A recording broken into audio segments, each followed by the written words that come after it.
Thanks for downloading another segment from the Best of the Classic Metal Show. The Classic Metal Show is heard live on Saturdays from 9 p.m. to 3 a.m. Eastern, exclusively at www.theclassicmetalshow.com. And now here's another piece of Classic Metal Show history on the Best of the Classic Metal Show. The Classic Metal Show. That's Anthrax from the Sound of White Noise release, and that, of course, is the song Only. I think everybody's familiar with that tune, and I know you're a big Anthrax fan with the John Bush era, right, Chris? Only the John Bush era, thank you. Right, absolutely. But anyway, this is the first time that I've had a chance to have this guy on the Classic Metal Show. I know you've talked to him in the past, and re-emerging from the shadows is the great John Bush. Welcome to the Classic Metal Show there, John. Hi, guys. How are you? Excellent. It's good to talk to you, John. Both Chris and I are rabid fans of Armored Saint and, of course, your stint with Anthrax. And as far as we're concerned, that's the only version of Anthrax that anybody cares about. Well, you might be slightly biased, but that's nice of you to say. Thank you for your kind words, and happy to be on the show to talk a little smack. Well, I'll tell you what, John. Both Chris and I would agree that we're more Armored Saint fans than we are Anthrax fans, but we like both. Am I wrong in saying that, Chris? No, not at all. Loved the Armored Saint stuff. Obviously, Symbol of Salvation, one of the all-time great albums out there. Delirious Nomad, all that stuff's phenomenal stuff. And, of course, the show favorite, the Tribal Dance. That's right. Wow, good. So, John, well, thank you, guys. Those are cool records, and I'm proud of them. So where you been, John? We've been waiting for you to reemerge, and we would like to think that this is your coming out party once again here on the Classic Metal Show. Coming out, huh? As long as I'm not coming out in other ways. All right, none of the gay references here. No gay overtones here on the Classic Metal Show. Not that there's anything wrong with it. No, if you're a Seinfeld fan, you'll know that. But I've been living my life for the last 3 years or so since I've actually kind of taken off from Anthrax, and I've done a couple of things in that time. With Armored Saint, we did a couple of shows. We did a little tour of Europe, and then we did a couple different festivals at different times. We played the Rock Hard Festival, and we played the Bang Your Head Festival. And upcoming, we're going to actually play Mexico City, our first time ever there, which I'm really looking forward to. That's at the end of this month, May 31st. And we're also playing Rocklahoma, which I'm totally excited about. I wanted to get on that bill, and it happened, so we're going to do that. And that's kind of what's going on. And we haven't really made any efforts to come up with any new material really as yet. That's something that's a possibility. It's not something that's consuming our minds right now, because everybody's got various things going on and different things in their lifestyle that are kind of conflicting with that. But as a band, the idea of being able to play selected shows and certain things is still exciting to me, especially places that we've never played and or things we've never done, like both of those things are. So, that's kind of what's going on. I mean, it's turned into a little bit of I'm going to say this word, and I guess I might insult some people, and I don't mean it that way at all, but I'm just giving it the most honest view of it, and that is, it's kind of like a hobby at this point. But to me, I mean that in the best of ways, because when we do things, we're very excited about them, and contrary to trying to do something that's probably out of the realm of reality and making us unhappy doing certain things. So I'm saying that in the best of ways. Cool. Well, John, the big news, obviously, in the Armored Saint camp is you guys' involvement in Rocklahoma. I mean, obviously, it's the biggest festival of the entire year for the States as far as that, as the hard rock, heavy metal genre of music goes. You guys don't fit the bill at all, though. I mean, just everything else is, Odin and and hair band type stuff, and then there's you guys that are clearly 1,000 times heavier than just about everything else on the bill, man. Why in the world did you guys choose Rocklahoma? Well, keep in mind, they have added UFOs playing now. Of course, it's not with Michael Schenker, but it is, Phil Mogg, a couple of the other guys. They have Living Colour playing now, which is a band that we think is really cool. And, a band like Triumph, who was actually at the first US Festival, not really, the heaviest band in the world, but, made a couple of really cool records, as well as,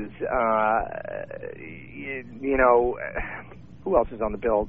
I mean, there's a couple bands that I find are just solid rock bands like Tesla and Cinderella. So, I mean, when it came to it, I thought that this was a good platform for Armored Saint to be on.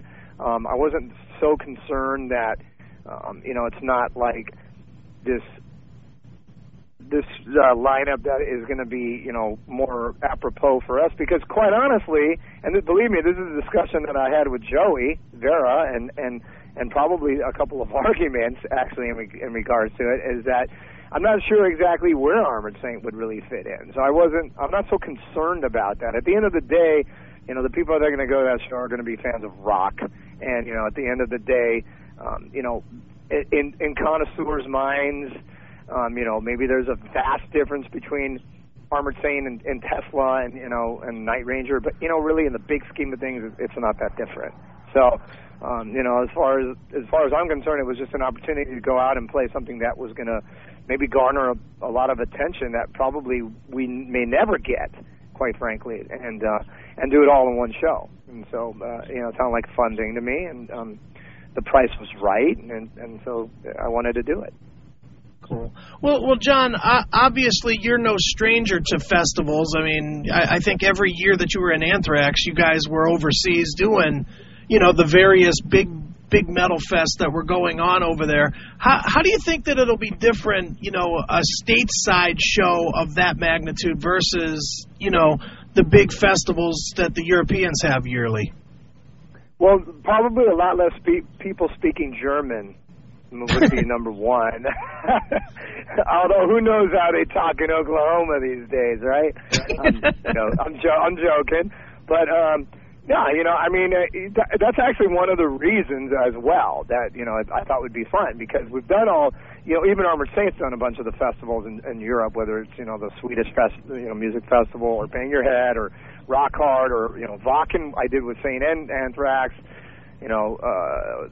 Whatever, Rock and Park we did with Anthrax. We did, the Dynamo Festival with both bands, through the years. And, I've done all those there. And that's why I thought it'd be really neat to do something in America, because we've never, ever really did that. Actually, that's not true. We did the Iowa Jam, which was a festival. I'm sorry, someone's calling me, so if that's breaking up, I apologize. But, which was in 1985, actually 86, I believe it was, and that was Metallica, Dokken, Aerosmith, Ted Nugent, I think, was the other band, and Saint, and that was awesome. So, but again, that was 1986, so that was going back quite a ways, and that was probably the only festival that we ever did in America. So, again, a reason to do it. The chances of Armored Saint being on an Ozfest, and I don't even think that's happening this year, are probably very slim. Chances of us being on a tour like Gigantour or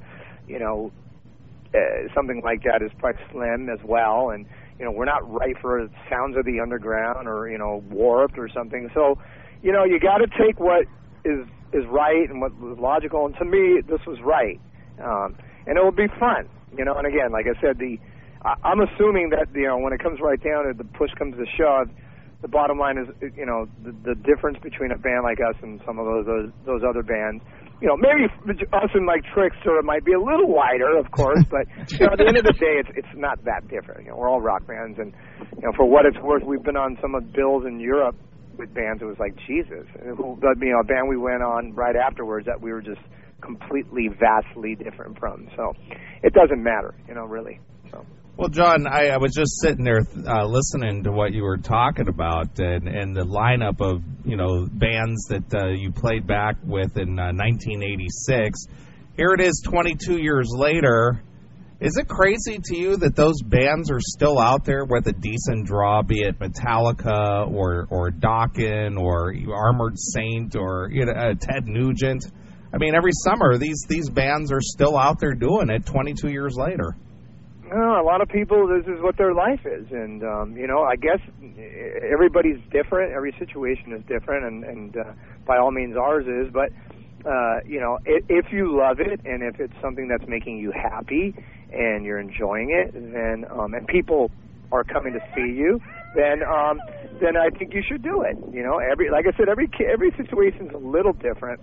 And, our situation, I mean, you can't compare a band like Armored Saint, in all honesty, to, in a big scheme of things, to Dokken or Ted Nugent, because quite frankly, those bands sold a lot more records than we did. But, we did do a lot of touring, and we did have some radio songs that got played periodically, and we did a couple of videos that got airplay, and, we made records that people, cared about, some people, and so, again, for me, the reason to not stretch it out is because I don't want it to be something that all of a sudden is like a noose around your neck. Now, again, I can't speak for those bands because I have no idea what they're feeling or thinking.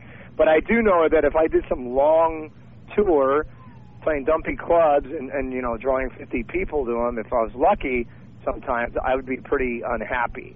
And I'd also not be happy with my current life at home, and with I have 2 kids, and and I got a business here with my wife, and so it wouldn't work. But to go play sporadic things where I think a lot of people might go and get really enthusiastic about seeing us, and the fact that we're not overplaying, and you can't necessarily see this band every year or every summer or even every 4 months at some club, is exciting. So. John, you mentioned there about the other bands, the various other bands that are out there, how they sold a lot more records than Armored Saint. But judging from the reaction that we get from our fans of the show, I think Armored Saint is one of those bands who's gotten more popular as time has progressed. Man, it really seems like those records have really come back more in force now, while a lot of the 80s hair metal stuff has kind of just become like, whatever, Do you see that as well or not? I mean, I'd like to see it more, to tell you the truth, in reality. But, I think that obviously, me being in Anthrax for a long time helped popularize, if that's the right term, Armored Saint. There's no denying that. So, obviously that being a part of my life helped create some enthusiasm and intrigue in Armored Saint. And, people went back and kind of discovered stuff, and whether they liked it or not was up to them. But, again, Armored Saint was this really pretty cool band. I mean, we went through some phases where we were a little unsure about what to do, and I'm saying that with complete honesty and with security, because, and I'm not going to bullshit people I'm not going to sit here and go, everything we did was brilliant and magic. It's like, no, give me a break. There was times I look back and go, that was crap. But, I mean, when we hit it on the head, we were pretty good, and we definitely did some things that were really creative, and I think other bands kind of emulated it, believe it or not, and I think that, for the most part, we were kind of like this band that had a lot of influences by a lot of British bands of the 70s and 80s, and we also had this kind of bluesy feel that I think that was a little different from than just being, a Maiden clone or something, or, a band like that. I think there was stuff that we did actually show that we were actually pretty soulful. So, that being said, I think that we did some cool stuff, and I think that, people discover it, and, some people dig it more than others, but, where it's going to go and what it's going to do, I don't know. To me, any record sold or anybody who's touched by a Saint song or is excited about seeing us is good enough. You know what I mean? I'm not going to sit here I'm not counting straws at this point, because it's irrelevant. Doesn't matter anymore. It used to, when I was 21 and the first record came out, and you're like, whoa, I'm going to be the biggest star in the world, and 4 years later you realize that's not happening. But didn't mean you didn't make some really cool music and touch some people, and that's kind of where I'm at with it. only Metallica really went on to be the legends. But, everybody aspired to it, and everyone thought they were going to be there, and, pretty much they were the only ones. But as far as legendary status, you know what I mean? But, but for the most part, I think that as long as you made something that you really liked and you feel like it's, you really feel dignified by it, and you made some cool music, and like I said, if it touched some people, then that's good enough for me. So. Think Metallica would have still been legends if John Bush had rightly taken that vocal position that he was offered? Probably not. It probably would have went into the toilet. I mean, it just was not my destiny to be in that band. It was not my fate at all. I don't even think twice about that because it just was never meant to be. It would have been a much bigger mistake for me not to join Anthrax than for me to join Metallica, because it just was not my fate to be in Metallica. But Anthrax, that was destiny, and that was, that kind of changed a lot about my life and Armored Saint's life and, Anthrax's life, and, we made some cool records, so. Right. Well, John, speaking of Anthrax, man, I just have to ask, and I'll ask it point blank, and I'm not looking for you to shit talk anybody or anything like that, so I'll put that out in front of this. Why is there a John Bush clone singing in Anthrax now when you're not? Well, I haven't heard the singer, so I can't, I reserve all judgment on it, because I've heard like a small snippet that was on maybe the band's website or something, so I have no idea what his voice sounds like really, and, I've heard certain things that show that there's, maybe some parallels to my singing style, but, I don't really have an opinion on that, I have, quite frankly, for me, it wasn't meant to be anymore to be an Anthrax. It kind of felt like it ran its course, and when it ended, in retrospect, looking back, it was the right time for that to end. So, I have no regrets. I'm pretty good with all that. It just wouldn't have made sense for me to be in the band right now at this point. And I believe it or not, I think that's a good thing. It probably works to the band's benefit, because they got a new scoop, and they probably got some new blood, and maybe a new fire, and I don't think that would have happened if I would have came back. I think the pressure and the feeling on it would have been, we had to live up to something again, and I didn't want to do that. I felt like, for me in Anthrax, I when I joined the band, I was all guns blazing mentality, and we went in and kind of changed the style a little bit of the band. And even though I've said this before, but when we would do interviews at that time, we would say, it's the same band, but really, in all honesty, it really wasn't the same band. We kind of turned a little right.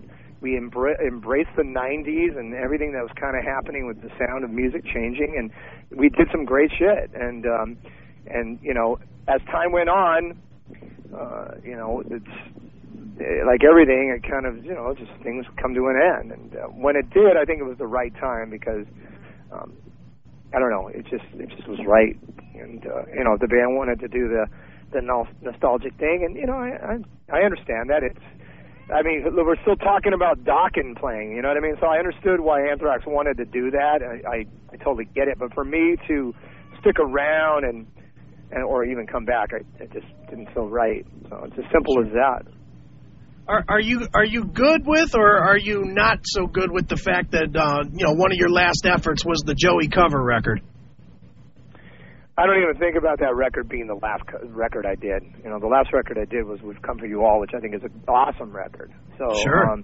The Greatest of Two Evils, or the thing that sucked about that was that when we did it and we decided to do it, and I thought, and that was kind of sticking my neck out pretty far there. I believed in it, and I thought, this is cool. It's a really raw, stripped version of all these songs. We tried to do as much as we could live, and for the most part, it came out pretty cool.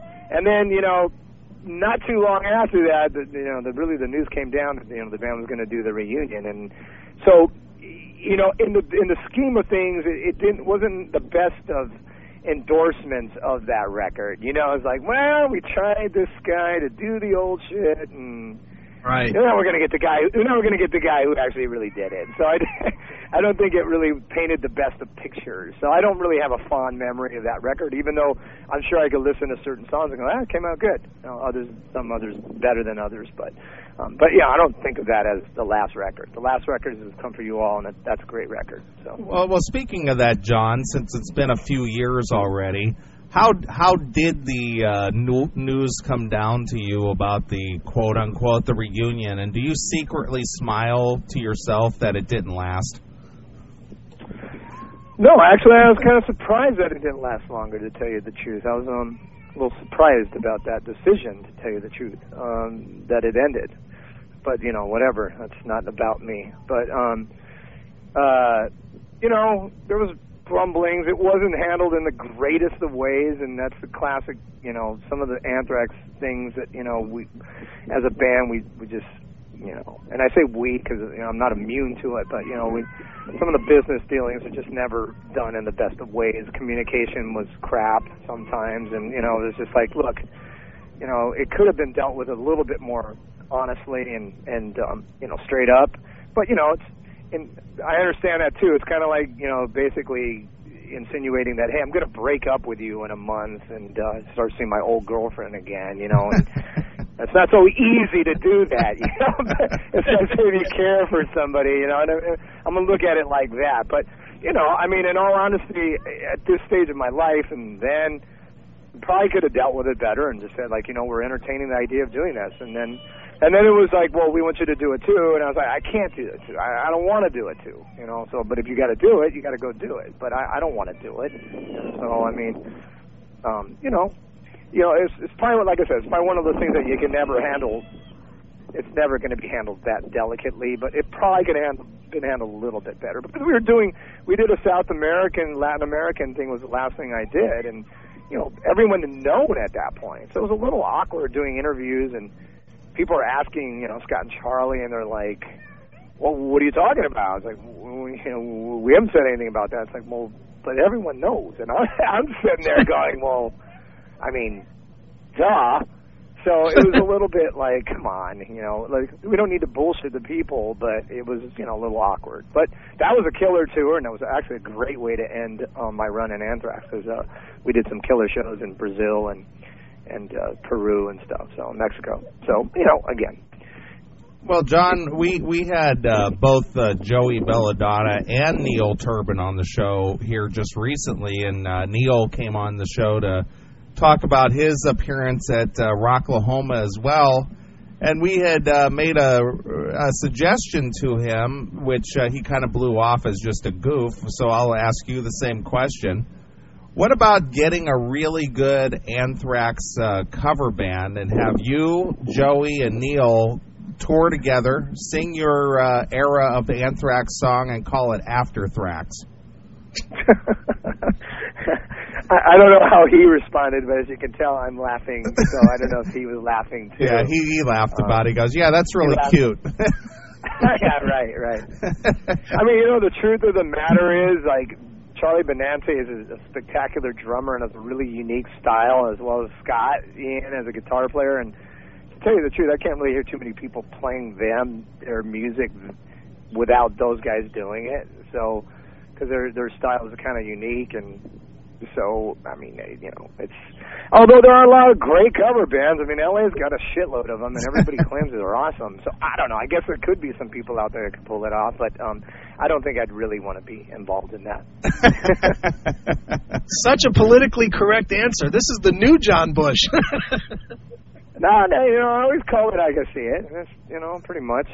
Well, I gotta tell you, John, I personally, being a fan of Armored Saint, I'm glad you guys are doing something together, and I hope that your appearance at Rocklahoma this year will spark something there to where you guys can do a few more shows, you know, around the country, to where at least I could see you guys. Just do a show here in the studio. What city are we talking about now, Chicago or Cleveland? Chicago. Oh, Chicago, okay. Well, you know, I mean, again, anything's possible as long as it's right. I mean, I like I said, the cool thing about Saint, and this is, it's probably not something that's shared by maybe all of the members of Armored Saint, but, I'm kind of using a little bit of my seniority at this point, and that is that I just want something to be right. I want it to be right, and I want it to be fun, and by doing it that way, it alleviates pressure that we had in the band. That actually became more of a noose around us, and if it's something that all of a sudden starts turning into not being fun and not being enjoyable and being lame gigs or whatever, then I don't want to do it, because I want everything to be really fun and cool, and we're not in a position actually where we have to go do these things. So that being said, I think we need to make sure that we do the right things. And if that's sporadic, or if that's not as often, then so be it. But when we play, it'll be great and it'll be fun, and I will give everything we got. And that is, I aspire to try to play some places that we never played, because I still would like to be able to have some people throughout the world see Armored Saint that never had a chance to. So that's why it's exciting to go to Mexico, because we've never been there. Plus, 3/5 of the guys in the band are Mexican, so we gotta play there. So. Right. Well, excellent, John. Well, you guys are going to be playing at Rocklahoma this year. What night are they playing, Chris? Do you know? Saturday, I believe. We're playing Friday, actually. Oh, you're playing? Okay. Yeah, we're playing Friday. We're actually playing in the day. We're playing about 2 o'clock, I think, is the time, and so it might be nice and roasting up there on stage, but it's going to be cool. We're real excited. So we got to get ready to churn out some metal here soon. Excellent. Well, John, where can people find out about you on the web? Are you active out there by way of a website or a MySpace or anything like that? Not really, to be honest with you. I'm much more of a private guy, and when I do end up doing things that are public, it's kind of like doing this interview right now, which I've been enjoying and happy to do. But I'm not that approachable on online, and I kind of value my private life, and I feel like if there's something for me that I need to get out there and information wise, I'll do an interview or something like I'm doing right now, and then people can hear about it and take it for what it is. So. Well, does Armored Saint have any kind of a MySpace? Armored Saint does have a MySpace, and people can correspond on the MySpace, and hopefully definitely find out about information and things that are going on in the band. So. Okay, excellent. All right. Well, is there anything else you want the fans to know since you got the air?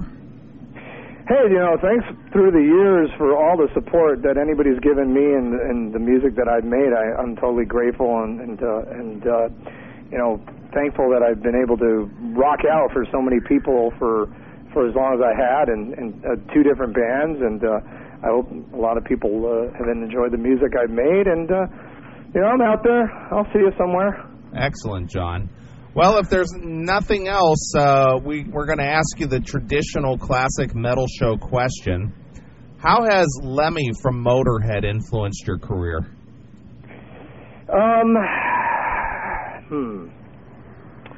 Let's see, Armored Saint and Anthrax have both played with Motorhead. Armored Saint back in the day in 1983 at the Country Club when Brian Robertson was in the band, another Perfect Day record. And Anthrax actually opened for in 2002 in Europe. Those shows were spectacular. And, nothing better, or very few records that are better than Ace of Spades. So it'll be eternally thought of as a metal classic. And, I go to the Rainbow pretty often, and there's a pretty damn good chance that I'm going to see Lemmy when I go there. So there you have it. Excellent. Excellent. All right, John. Well, again, we appreciate you taking some time out to talk to us here on the Classic Metal Show, and looking forward to having you out there at Rocklahoma on the Friday night, Bill. So excellent stuff. Yeah, try to come out and let's have a good time. So please, for those people who want to make Oklahoma their destination for a vacation and not like the Bahamas or Mexico, Puerto Vallarta, it's a good decision. We'll be there, and it'll be worth it. All right, excellent, John. All right, well, we usually let the artist pick a closing song to take us out of the interview. So you got a song you'd like us to play? Yeah. Why don't we play? Let's see. Why don't we play? Why don't we play "For the Sake" off Delirious Nomad? One of my favorite songs, and actually kind of an underrated Armored Saint song. Okay, excellent. All right, John. Again, like I said, we appreciate you taking the time out. So let's play some Armored Saint here on the Classic Metal Show. And this is what, John? For the Sake. Exclusively here on your Classic Metal Show. Thanks for checking out the best of the Classic Metal Show. You can tune into the Classic Metal Show live every Saturday night from 9 p.m. to 3 a.m. Eastern, exclusively at www.theclassicmetalshow.com.